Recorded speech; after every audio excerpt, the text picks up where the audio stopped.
Hideyoshi's claim that advertising doubled the taste was apparently right. The kids in Nanjo, who had been chased out to the guest house, had gathered in the cousin's room, and were eating the cake that Kumasawa had brought there for dessert. It was both wonderful and high class, with lavish amounts of cream, and decorated deliciously with fruits. But even though it was delicious, for some reason it didn't taste quite as good. ゴーダさんの脳書きがないと味って随分落ちるんだな。脳書きを求めようにも熊沢のばあちゃんに聞いた日にゃこのケーキの原料もサバってことになっちまうぜ。ほんと？サバからケーキってできる？ええ、このケーキもサバの絞り汁に小麦粉と卵を混ぜて焼き上げるとふっくら焼き上がるのでございますよ。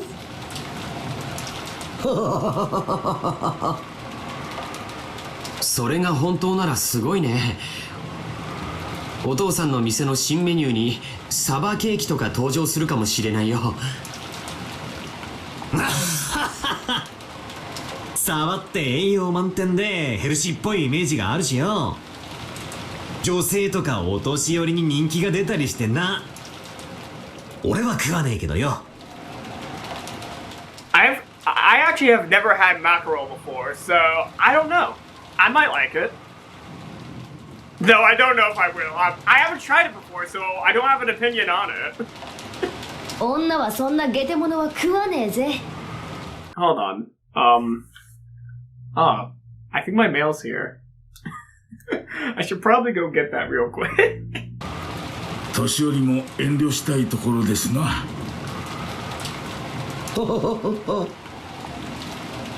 おいしいんですけどね。Kumasawa was really raising the mood with the mackerel jokes that were her specialty. But the sound of the downpouring rain invariably focused their concern on the mystery guests. In the end, they ended up showering Maria with questions again, since she was the only person here to have met Beatrice. Out of darkness. Here we go. まさかあの話が本当だったとはね。その口ぶりだとマリアが魔女に会ってたって話は信じてなかったまでにも初耳じゃねってことらしいな。ああ、夢見がちなお年頃のよくあるおとぎ話くらいに思ってたぜ。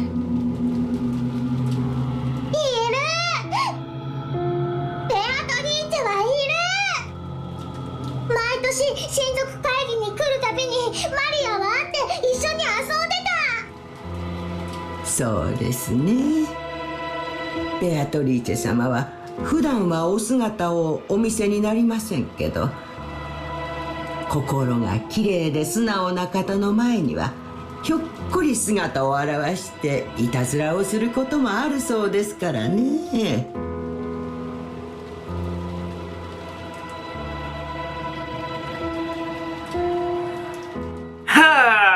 Well, get ready for the biggest prank you're ever gonna receive, Maria. Probably the biggest prank of all the characters. You're gonna get the worst one. Maria, you're gonna get the worst prank. Though, what happens if she's an unhonest girl with a dirty heart? No. Well, could a 9-year-old have a dirty heart? I'm not gonna go into that.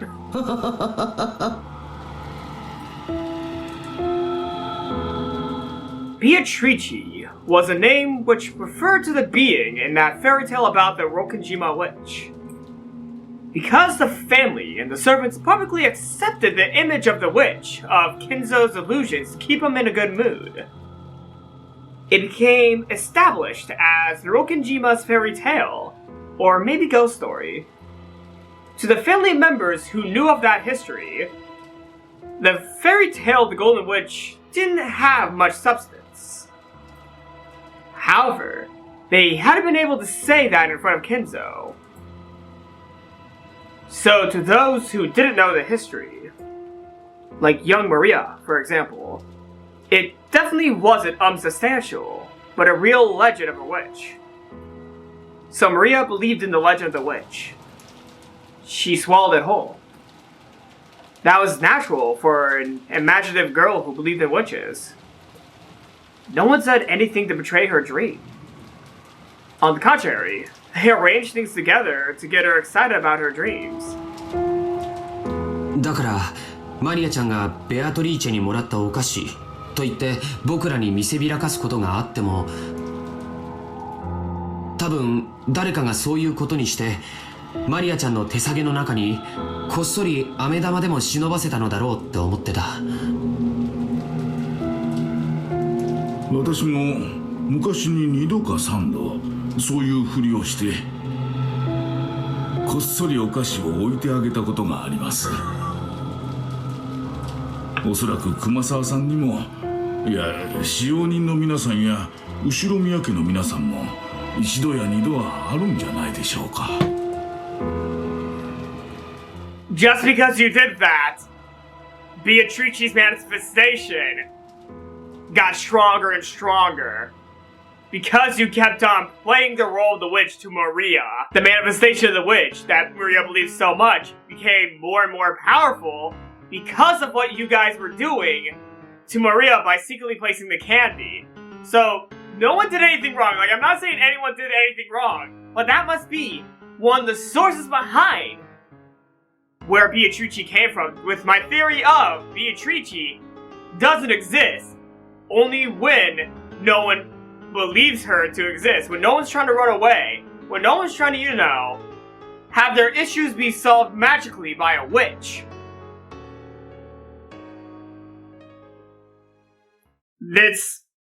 Oh man, I was going good with my train of thought. All I'm saying is, this is partially the influence behind the birth of Beatrice through your performance towards Maria. So you unintentionally started creating a witch because Maria truly believed the witch to exist, and her belief helped fuel for the witch to suddenly rise up and become real. It's a crackpot theory, but it could stand. It could stand, I think. 無邪気な小さい子が喜ぶなら口裏を合わせてお菓子を置いてくこともあるか。ってことはジョージの兄貴なんかだいぶやってそうだな。まあね。Admitting that would probably be unrefined. George admitted it while being extremely wary that Maria didn't find out. つまりサンタクロースみたいなもんか。子供の夢を守るために両親がグルで嘘をついて寝静まったこの枕元にプレゼントを置いていたと。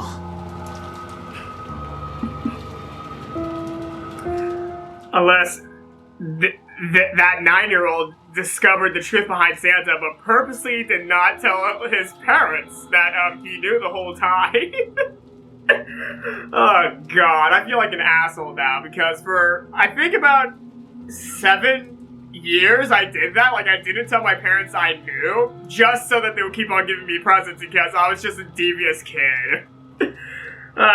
Even though I knew the truth since I was like 8 or 9, I knew the truth. But I didn't say anything because I wanted them to still give me twice the amount of presents as Santa Claus and my parents. Yeah, I kind of was an asshole as a kid. 子供の夢って守ってあげたいし、私は当然サンタなんていないってとっくに知ってるわけだけど、もし覚めなくてもいい夢だったなら一生信じていたかったぜ。世の中は世知辛いばかりだと知ってしまうからこそ、大人はせめて子供のきれいな夢を守ってやりたいと思うものです。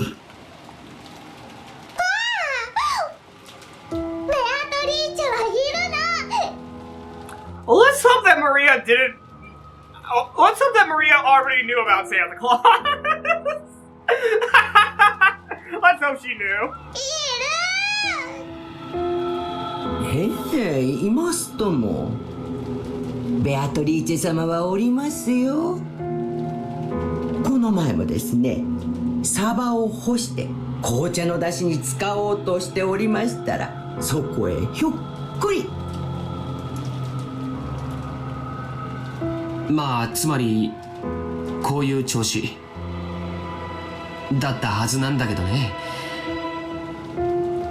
つまりマリアを除けば誰も信じてなかったはずの魔女ってわけだ。少し言葉が足りないね。信じてなかったんじゃない、信じさせてあげようとしたんだ。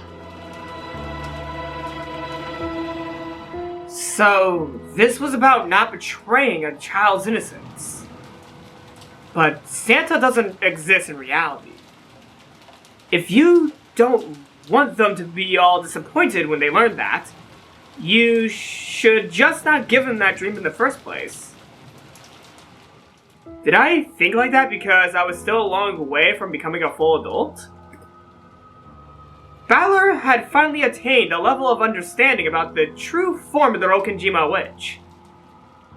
But the current situation lay on an even higher level of understanding than that. It overturned all of its premises. という認識だったはずの魔女のベアトリーチェ様が実際に現れちまったとは、そういうことか。しかもだ、おじさんたちの騒ぎを見る限りどうも招かれた客でもないらしい。こりゃ面白そうな話だぜ。ベアトリーチェという女性が実在しないという前提は実は存在しない。ルドルフおじさんも言っていた悪魔の証明そのものだよ。ベアトリーチェと名乗る女性の存在を僕たちは誰も知らなかった。でもだからといってそれがベアトリーチェが実在する可能性を否定できるわけじゃない。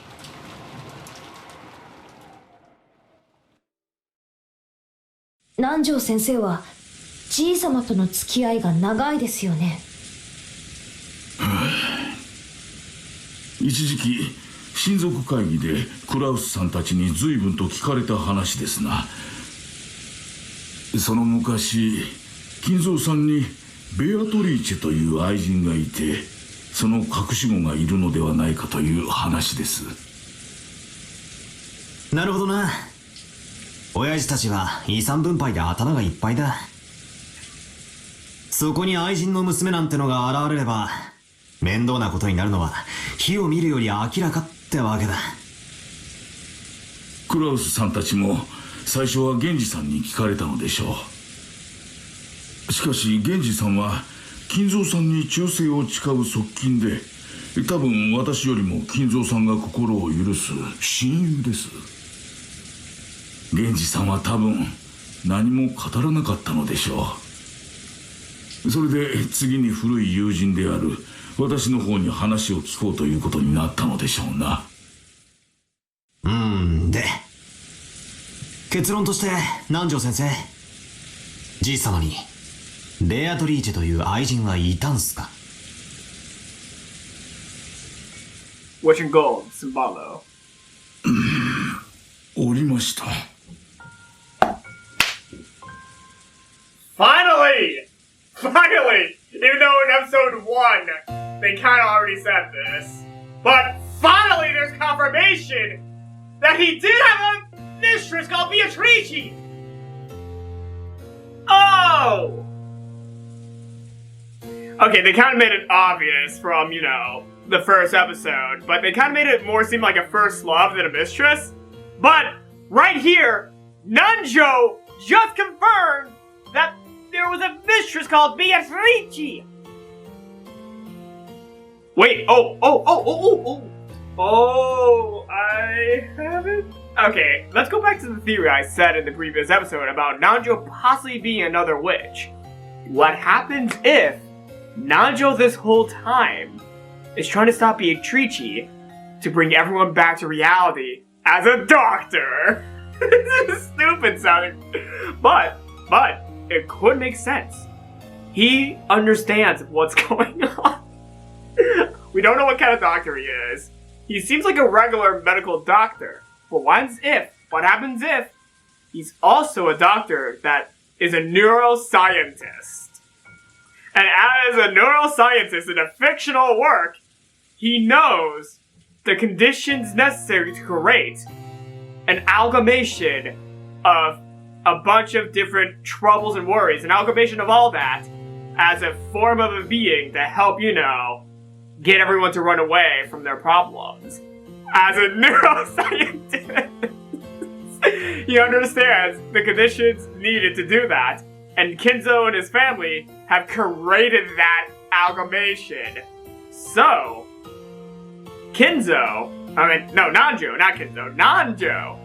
Nanjo, he is trying to weaken Beatrice himself. He's going against Beatrice as the hero trying to get the family to stop believing in Beatrice and try to figure out how to solve their problems without running away to a mythical witch.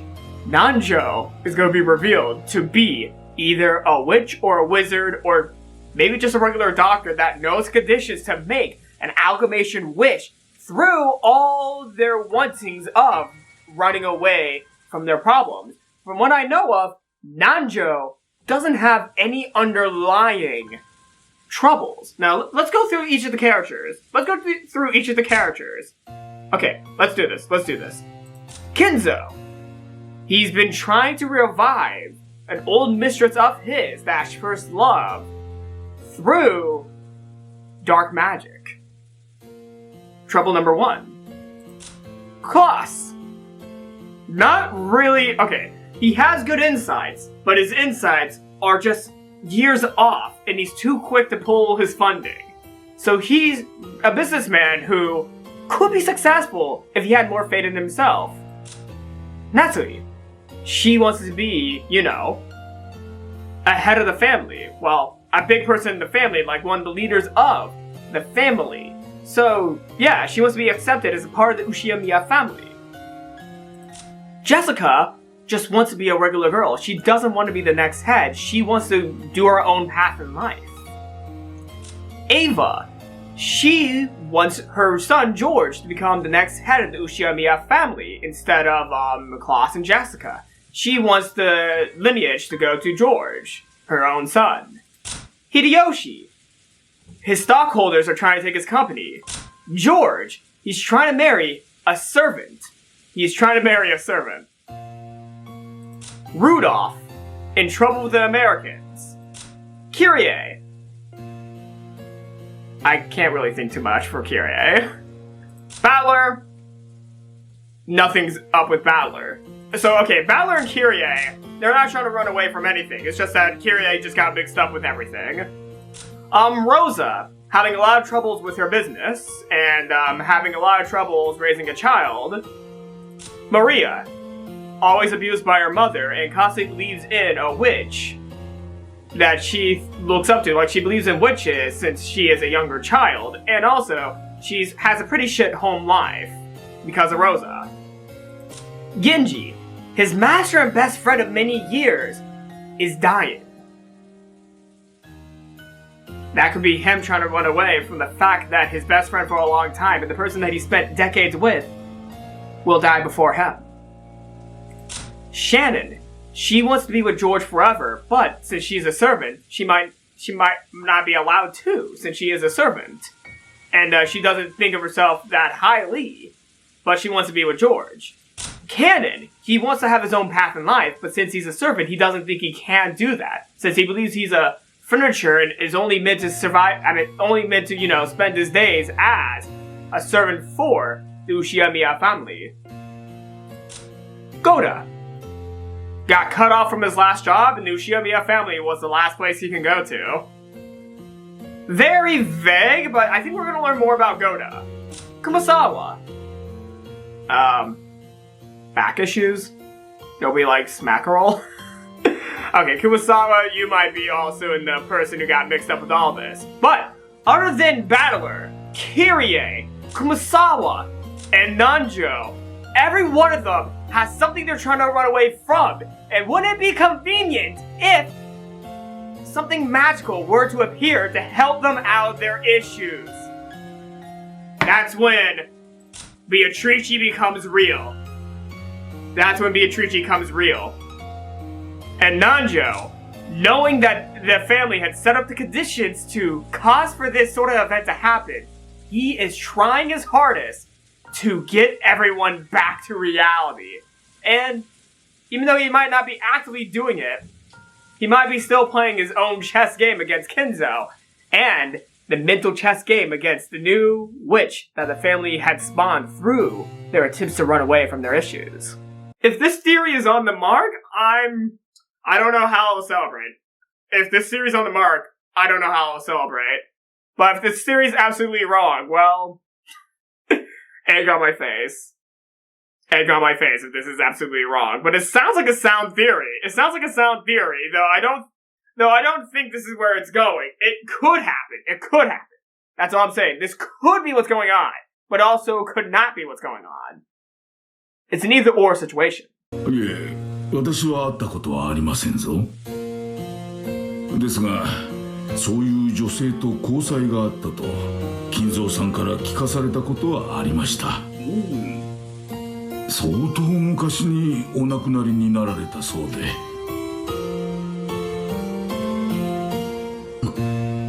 死んだ。その間に子供がいたとか。それは分かりません。ただ金蔵さんはベアトリーチェをよみがえらせるために研究をしていると常々言っておりました。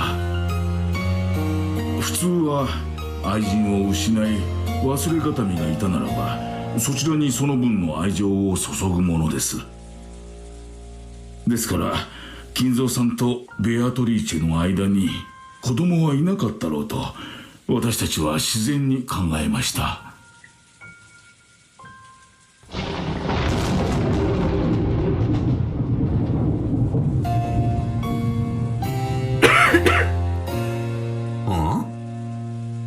ってことはそれも悪魔の証明になっちまう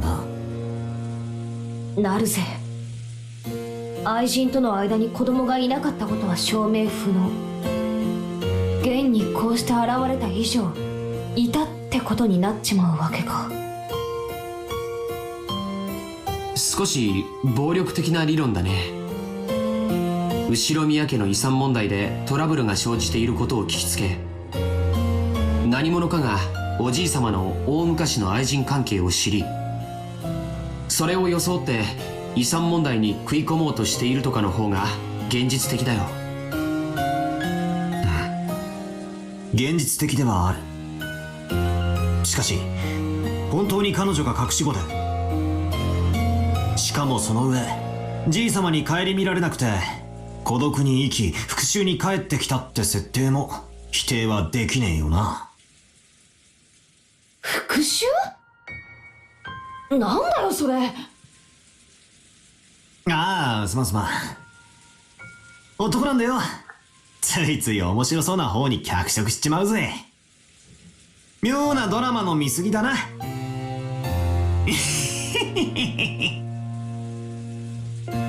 Normally, that would have been a light joke. But it had come when a mystery guest calling herself Beatrice, who no one had invited, had marched in on the day of the family conference, the day of the inheritance distribution discussion, which even without the witch was threatening to become a bloodbath. There was no way that Battler's joke would be welcomed with laughter. So it really was a big help when Nanjo laughed energetically to calm everyone down.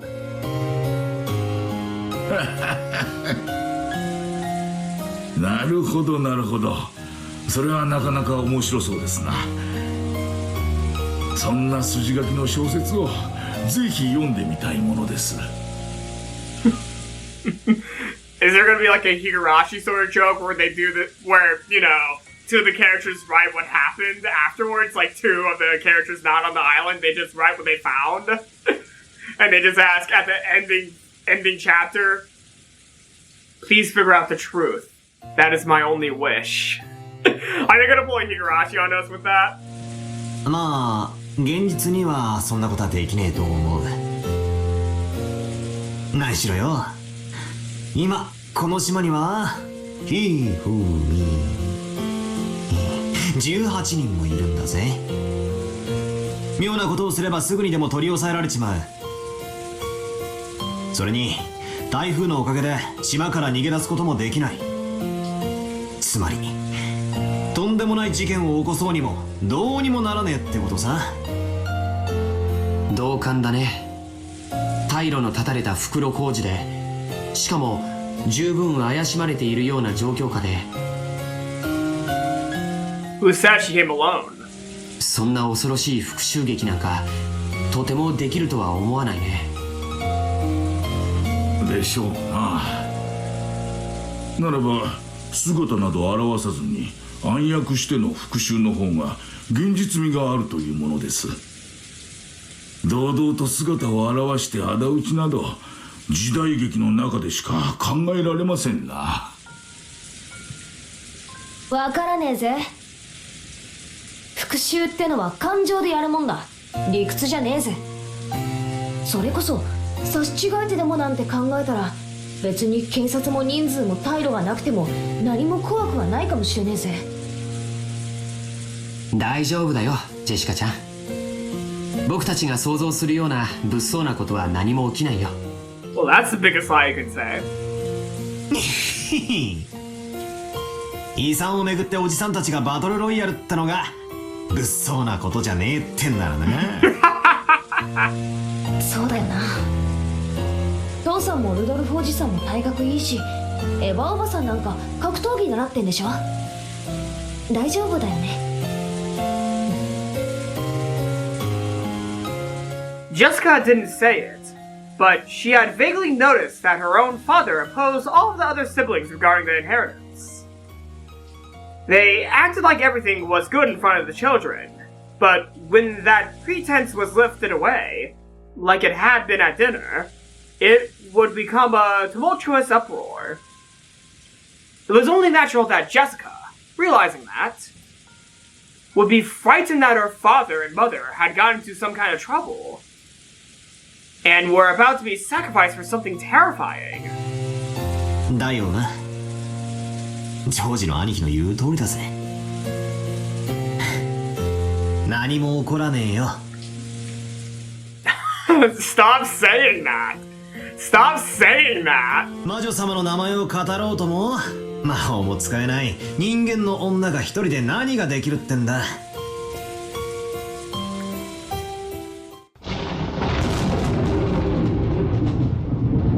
Interesting.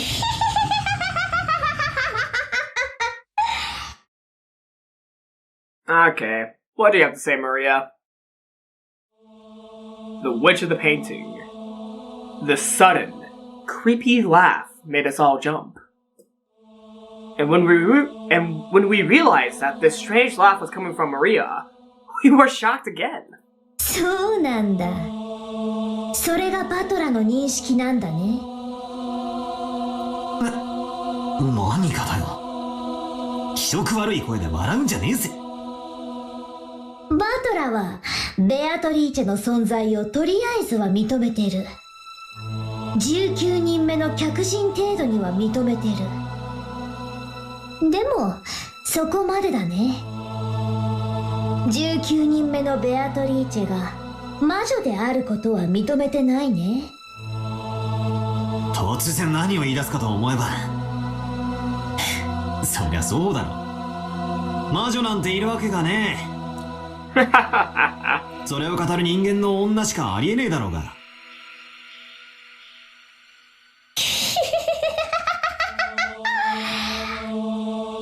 あれ？おかしいよバトラー。それは悪魔の証明だよ。魔女なんているわけがねえ。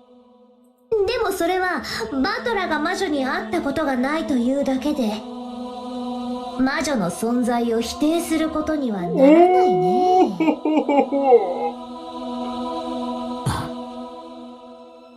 そうだな。確かにそうだ。魔女がいねえを証明することはできない。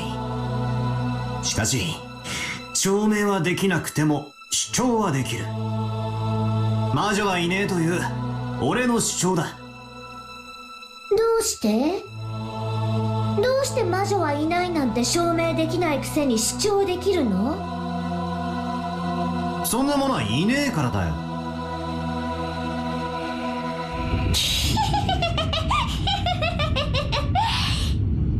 それで QED？ 何の証拠も根拠もなく証明終了？無知が棚上げする時の典型例。暴力的思考停止だね。となりゃ答えは一つだぜ、マリア。魔女側の反証しかねえってことだろ。これまた悪魔の証明だ。連れてくりゃ話は早い。この場合はベアトリーチェと名乗るご婦人がお星様がキラキラ飛び散るような華麗な魔法をステッキででも披露して人間には不可能なことをやってみせればいいってことだろ。ほらお二人とも落ち着いてくださいな。Kumasawa noticed that the atmosphere between them was getting worse, and tried to calm them. It seemed as though Battler quickly realized that he was acting immaturely. But Maria's expression didn't loosen. She kept staring at Battler as she laughed creepily. マリアももうよせよ。機嫌直そうぜ。な。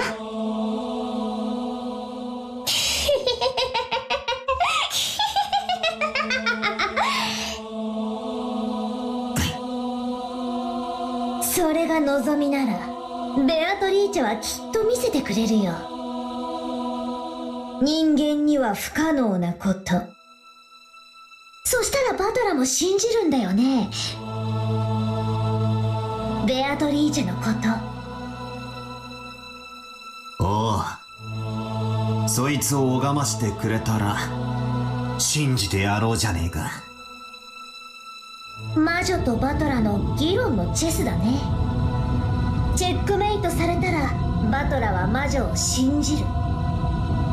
おお、洒落た例えだぜ。魔女が魔法を見せる。俺のキングにチェックをかける。俺は人間でも何らかの手段で再現可能だとイチャモンをつけてキングを逃がす。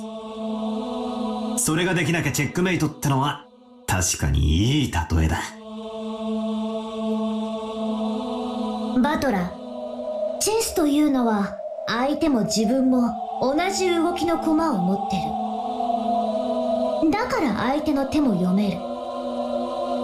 でもね、相手の駒がバトラの駒よりさらに不思議な動きができることをバトラは今想定していない。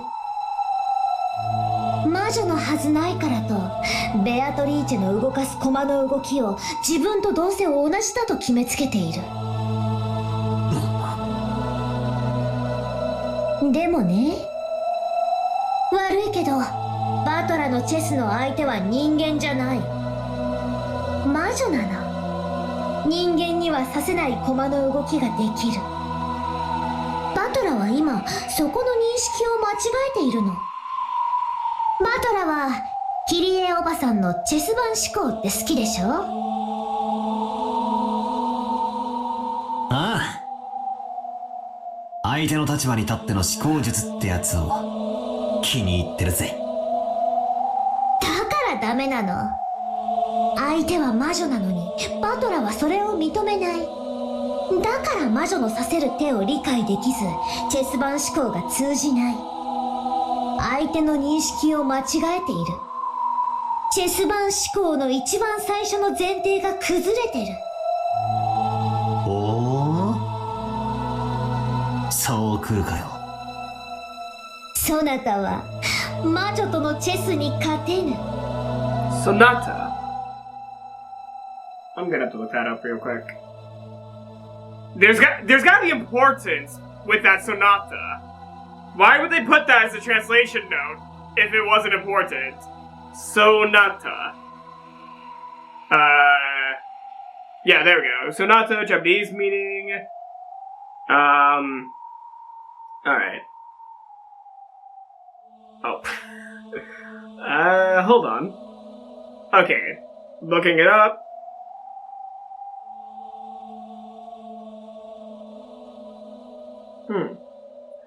So, sonata is basically...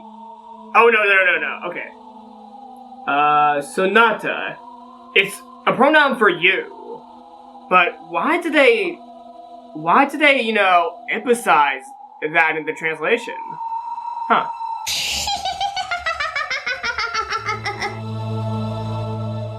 Was this a pun that I'm not understanding?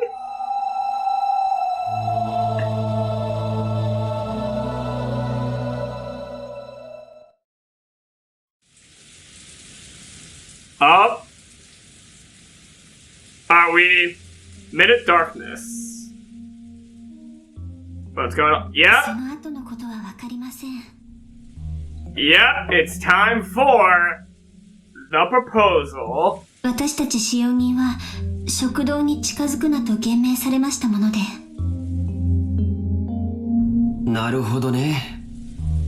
それでシャノンはそのベアトリーチェという人物に以前会ったことはある？わかりません。That was a slightly odd way to say it. I thought it didn't sound like she meant her memory was vague. 私たち使用人にとってベアトリーチェ様はお屋敷のもう一人の主です。親方様に感化されてそうだと吹聴しているというふうにおっしゃる方もおられますが、私がここへ勤め始めた時からベアトリーチェ様の話はすでにささやかれておりました。前に聞いたよ。敬わないと呪われたりして実際に事故に遭った使用人もいるんでしょ？ええ。ただ信じる信じないに個人差があったのは確かです。私はそういうものには敬いを忘れないのが信条ですので存在を疑ったことはありません。黄金の魔女というその不確かな存在がきっといるとおぼろげに信じていました。それで実際にその不確かな存在の魔女が姿を現して堂々と玄関からやってきたということなのかな？わかりません。私には何も。You're making her more powerful, Shannon, by doing this. シャノンは夕食を運んだ時に何か話はした？いいえ、何も。そっか。しかしご飯を食べる魔女というんじゃなんだかリアリティがないね。やっぱりこの島の魔女伝説を知る何者かがベアトリーチェの名を語っているだけなんだろうね。シャノンちゃんはベアトリーチェを多分お屋敷の守り神みたいに思って敬ってきた気持ちがあると思うんだよ。だからそれを名乗る人物が現れたので少し動揺しちゃったんじゃないかな。そうですね。きっとそうなんじゃないかと思います。George was slightly at a loss at what to do about Shannon's downcast appearance. Possibly. Not just Genji, but also the young servants, including Shannon, had been strictly questioned about whether they had a clue as to who this person called Beatrice was. Thinking that, he had tried to cheer her up somehow. Like Maria and Jessica, Shannon, too, must be unable to completely hide her agitation over the sudden visit of a person calling herself the Golden Witch. He thought that must be the case. But George had no way of knowing what was in Shannon's heart. Shannon was bitter and sad. The doors of the Golden Land would be open. The witch had definitely told her that. That meant the demise of everything. Even if she accepted the ring from George, now they could never be married. No, in the first place. Did furniture like her have the right to be married? Even if the witch hadn't come to tell of their demise, wasn't it fated to fail sometime or another?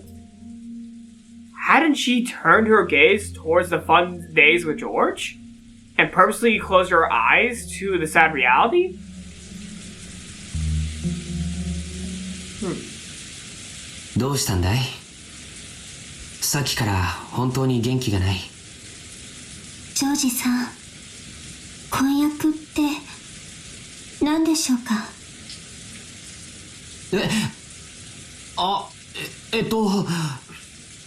結婚の約束をするという意味だよ。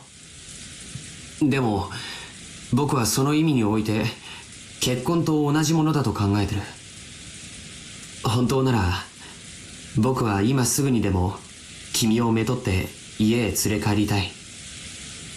でも僕は今修行中の身でまだまだ自らの城を築き上げる力量がない。だからこそ一人前になって初めて胸を張って君を連れ帰りたいんだ。それは遠い未来の話じゃない。ほんの3年ほどを待ってほしいというだけの話なんだ。でも僕はだからといって3年間自分の気持ちを偽っていたくない。だから婚約指輪を贈ろうと決めたんだ。それは男として情けない理由かもしれない。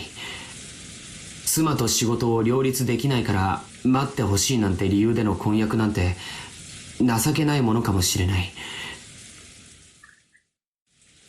でも僕は決して君を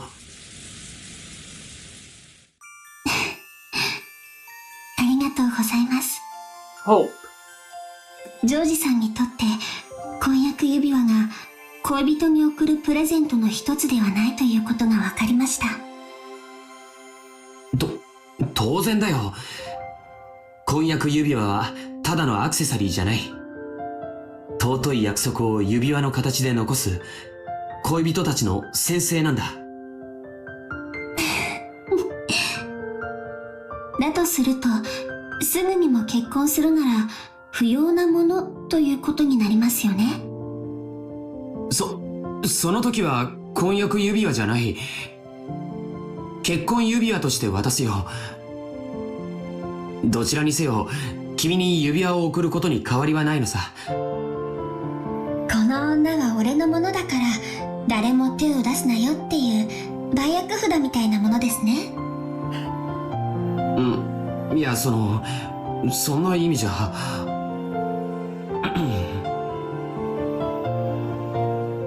George knew about his shameful character.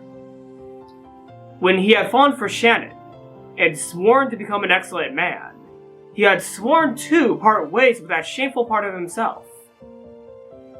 So, he chose to answer a little roughly on purpose, believing that Shannon would find it reassuring.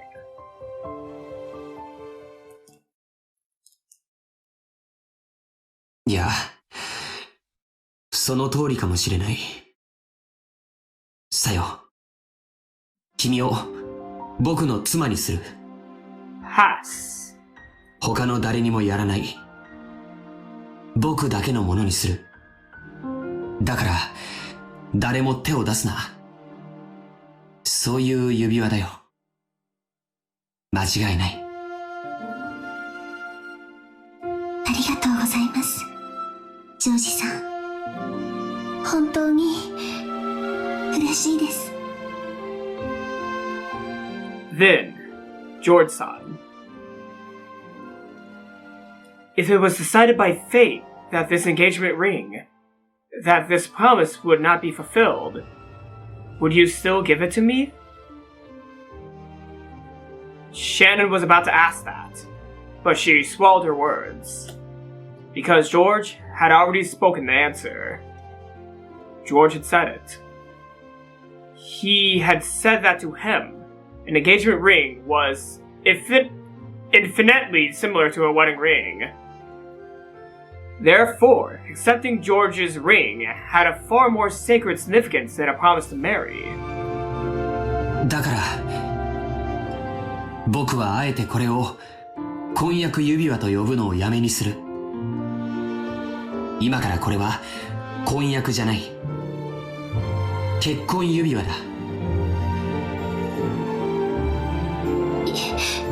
いいのでしょうか。神様の祝福もなく私たちが結ばれたことを勝手に宣言してもいいのでしょうか。うん。神様も父さんも母さんも全て事後報告で十分さ。僕たちが二人は結ばれたと一方的に宣言する。それは誰にも覆せない。ジョージさん。僕は一時の感情で言ってるんじゃない。今だけの君を見て言ってるんじゃない。明日の君も明後日の君も、それこそ未来の老後の君すらも見据えて言っている。いつもジョージさんが話していることですよね。元気な子供や孫たちに囲まれてゆっくりとした老後を過ごしたいって。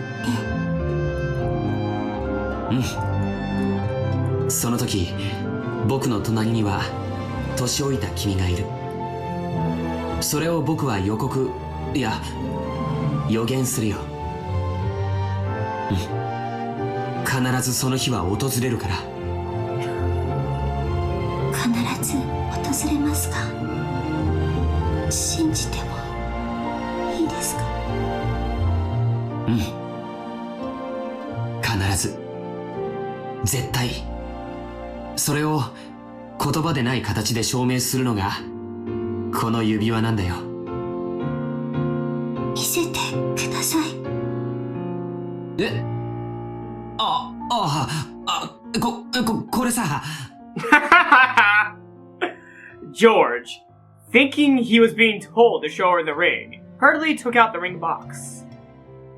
Even though he had practiced so much, he hadn't been able to look cool. But Shannon wasn't looking at that. With a straight and direct gaze, with faint tears and a smile, she was staring right at George's eyes. No, into something she could see beyond his eyes. 私にその未来を見せてください。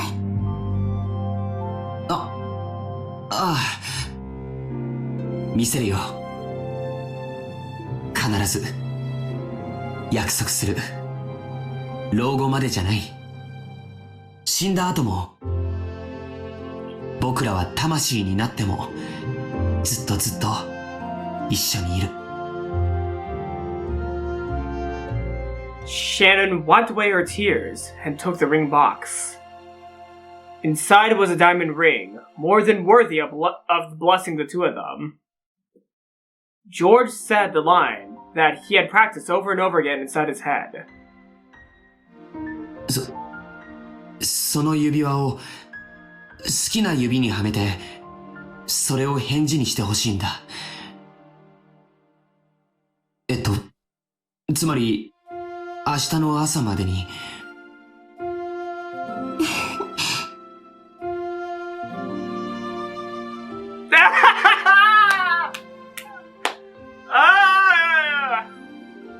I knew she was gonna be like, I'm not waiting.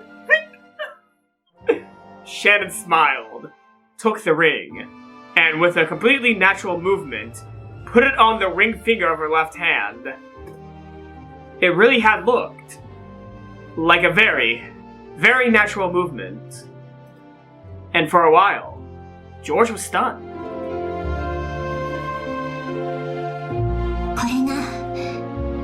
私のお返事です。ジョージさん。シャノン。いや、さよ。魂になってもずっとずっと一緒です。ジョージさん。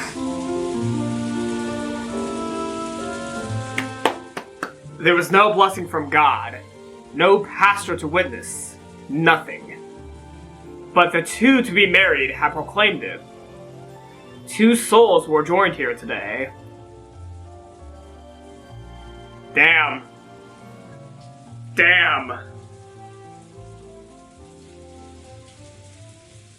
That was an awesome scene. That was actually really awesome. Wait a second. Hold on.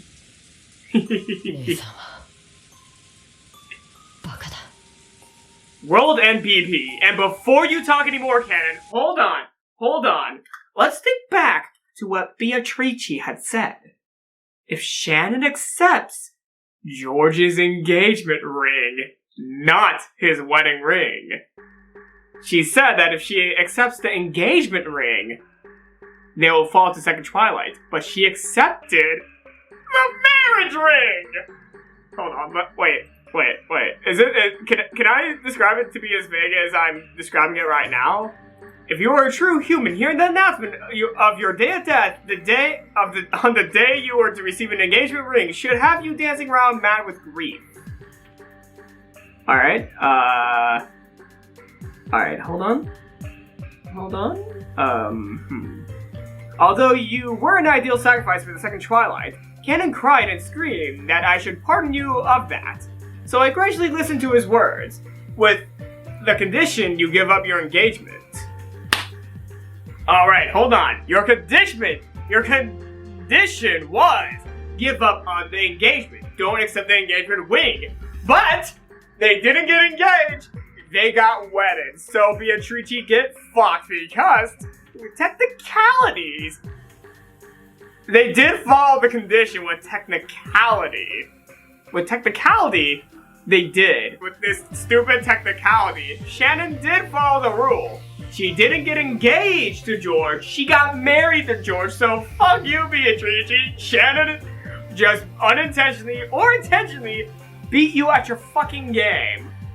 I think this was unintentional, and I don't think it's gonna count. But, with technicality, she did follow Beatrice's condition by getting a wedding ring, not an engagement ring. So she never was engaged to George. She got right to the marriage with George. Nisa, you're an idiot. そうかな。家具のくせに。家具のくせに。私、家具じゃないよ。もう。嘘だ。どうして自分を騙すんだよ。人間になんか絶対になれないって知ってるくせに。黄金鏡へ行かなきゃ人間になれないって知ってるくせに。なのに、どうして黄金鏡へ行ける約束を自分で保護に。そっか。指輪を受け取ったら、ベアトリーチェ様との約束がなかったことになっちゃうんだったね。She said engagement ring, not wedding ring. Shannon, think about it. You did go by the witch's rule. ごめんね。あとは、僕も姉さんも、ジョージ様も親方様もみんな条件は同じだ。13人が生贄にされる。5人しか黄金鏡に招かれない。その一石を自分で蹴るなんて。おかしいね。未練があるのはカノン君の方みたいだね。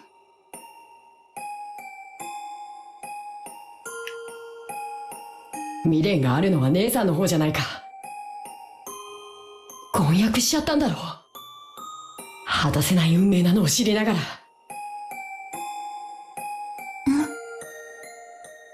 ずっと永遠に一緒だよって約束した。だからね、その瞬間に私たちの永遠は完成したの。たとえ私たちが生贄になってしまうとしても、もう完成してるの。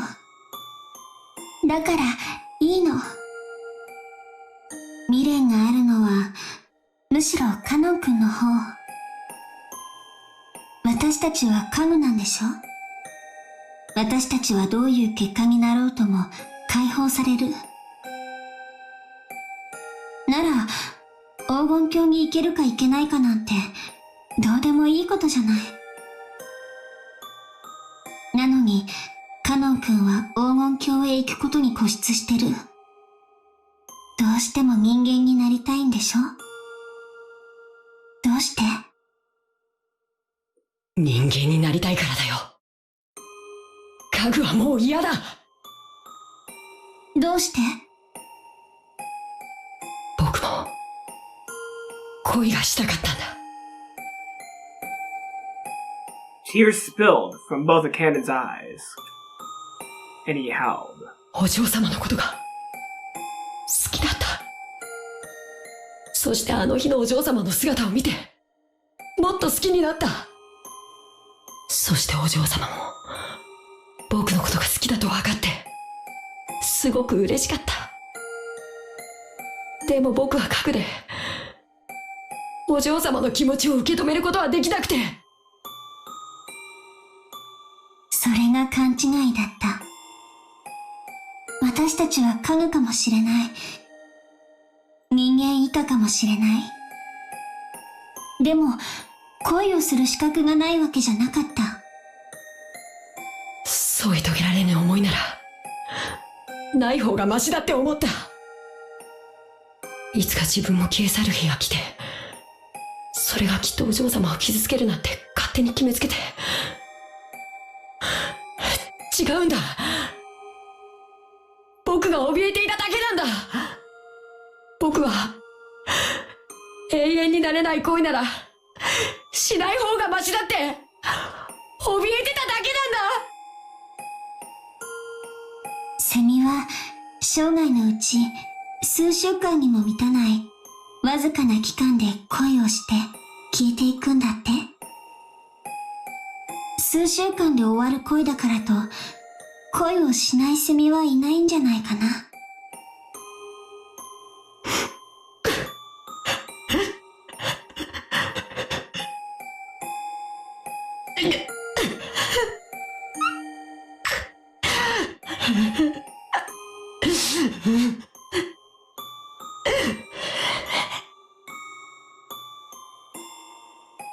It seemed that Cannon was still speaking of his regrets, but by now, it was all jumbled up in his crying voice. あの魔女が憎い。僕にどうしてこんな気持ちを植え付けて。あいつさえ妙ないたずらをしなければ僕はお嬢様のことなんか気にならなかったのに。ベアトリーチェ様はひどいね。カノン君にそうやって悔し泣きをさせるために運命をいたずらした。でも魔女の思惑は多分外れてる。だって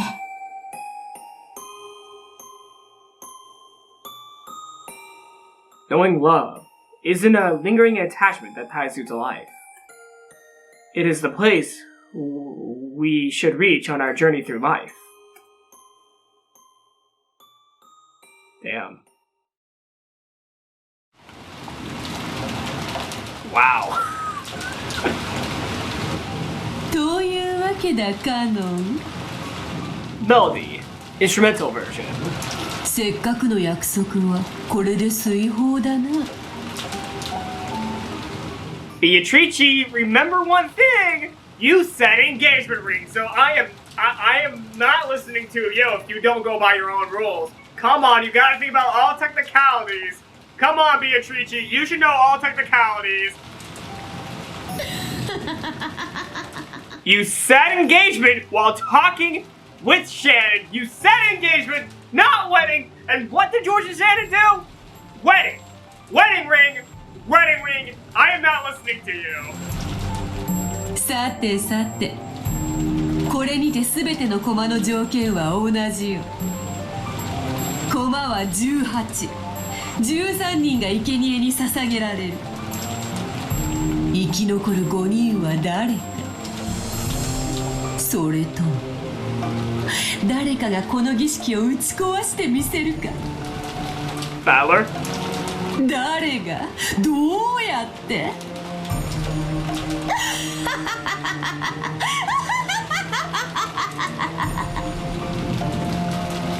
これはチェスプロブレムではない。対等なゲームだ。わらわだけが一方的に詰めるわけではない。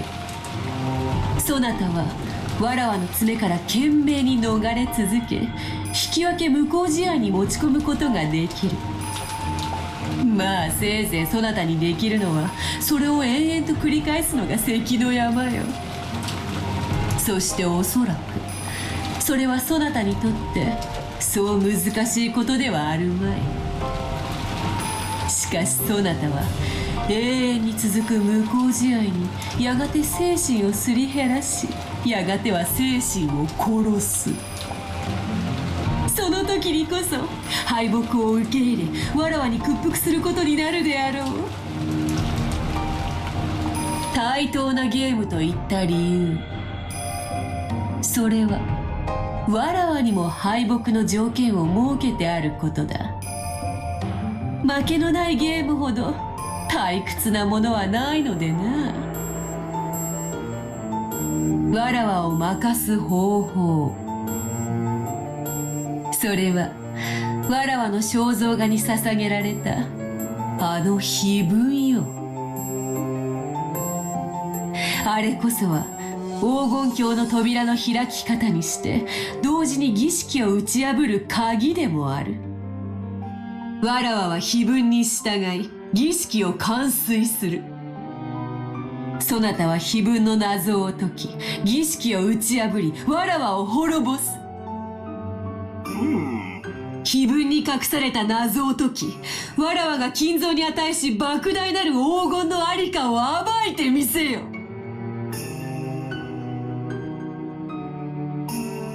こたびのゲームはどういう結末を見せるのやら。健闘を期待するぞ。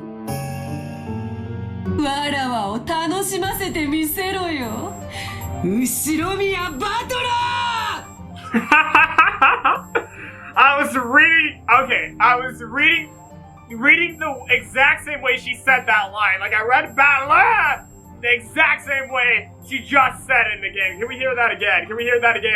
Wait, no. I want to hear that again. I didn't mean to do that. I want to see the backlog. Well, I guess that was a click. I wanted to hear that again, though. 異論がない。私と夏日は認める。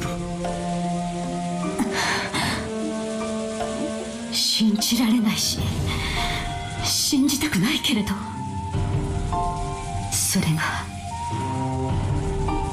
現実なのね。What's going on? 夏日、言葉を少し選びなさい。彼女は当家の最高の賓客なのだ。わしらも認める。グーの根も出えへん。Did I miss something? Hold on. Did I miss something? Alright, hold on. Ushimiya Batla and... Oh. Okay, I don't know what's going on here. 認めるわ。一遍の文句もない。まさか本当に素直にあなたに尊敬の念を覚えるわ。Oh, they're mean Beatrice. The adults are meeting Beatrice, I get it. 私もよ。すごいわ。純粋に尊敬する。だから認めざるを得ないわ。俺も認めるぜ。未だに信じられねえ。だがどうしようね。悪魔を証明しちまった。あんたの勝ちだ。Wait, what does Kyrie have to say? 悪魔の証明はそなたが好む証明不能への便利な言い訳だったが、あだになったようだな。いじめるなよ魔女様。俺はもうあんたを認めてるぜ。降参だ。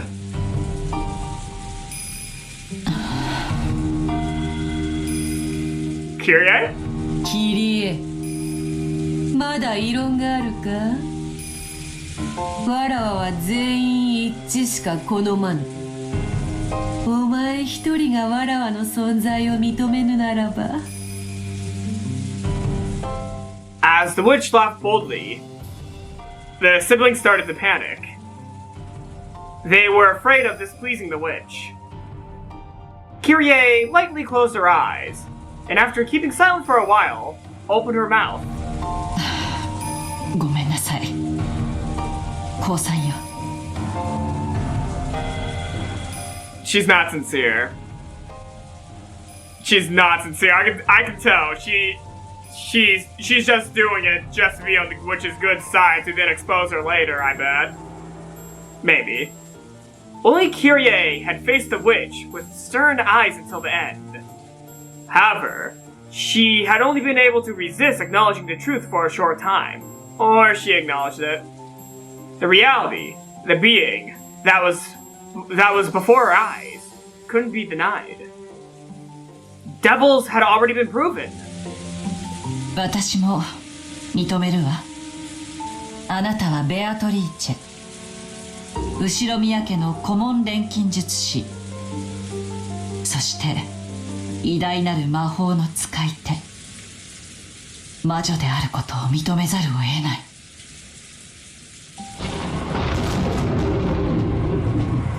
Interesting. Interesting. Huh. Is it? Oh, wait. The clock's counting down to First Twilight now. I hear the clock. Or I'm wrong? No, this is definitely the First Twilight cutscene. Alright, let's see the setup for this time. I want to know what the setup's going to be.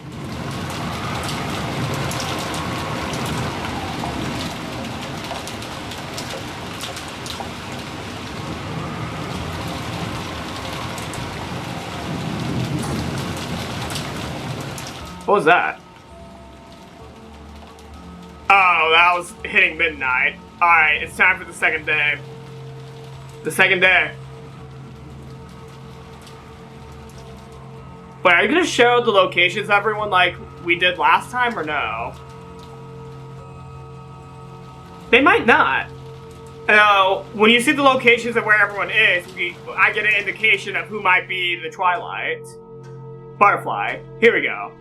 Claus, Sasuhi are in the chapel, so is Eva and Hideyoshi. Rudolph, Kyrie, all in the chapel, so is Rosa.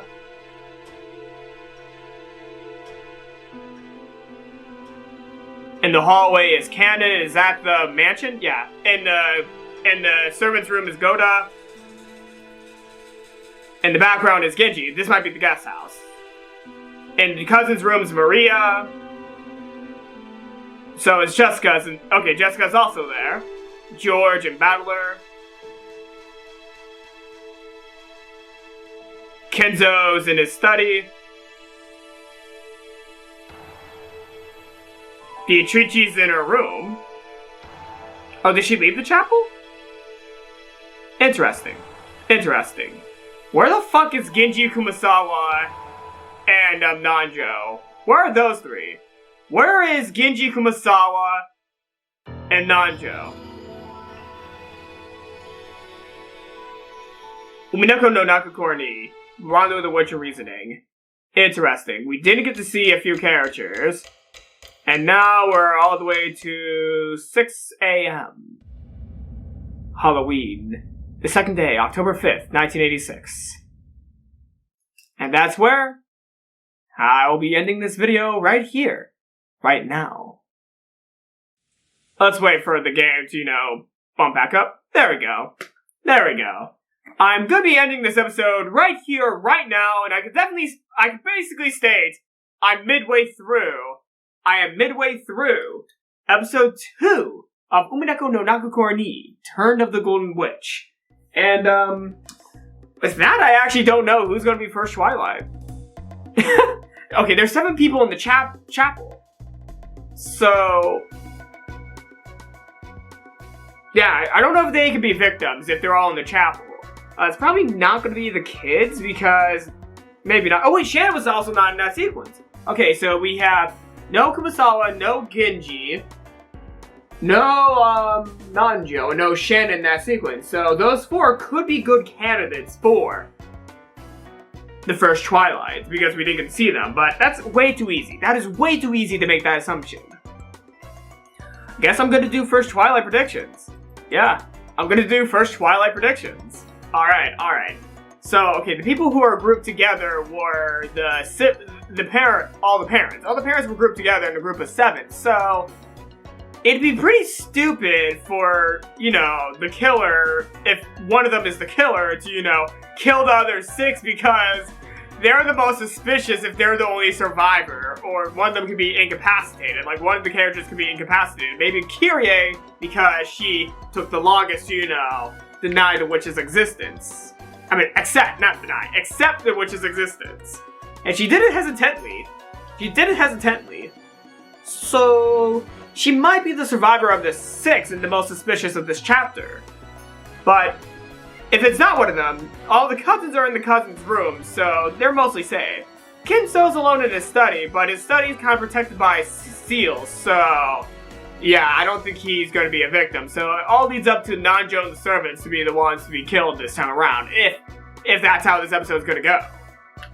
Because no one seemed to have moved around, and plus, all the servants, most of them were not seen. Well, the others were all, in different locations by themselves. So, it's most likely going to be Nanjo and the servants.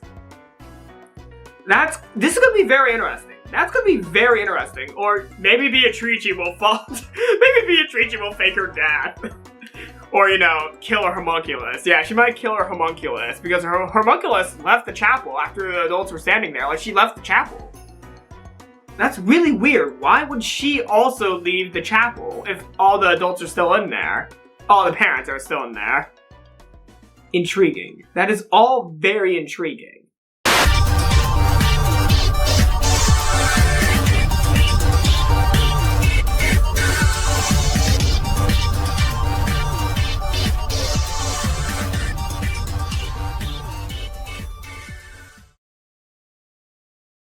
Okay.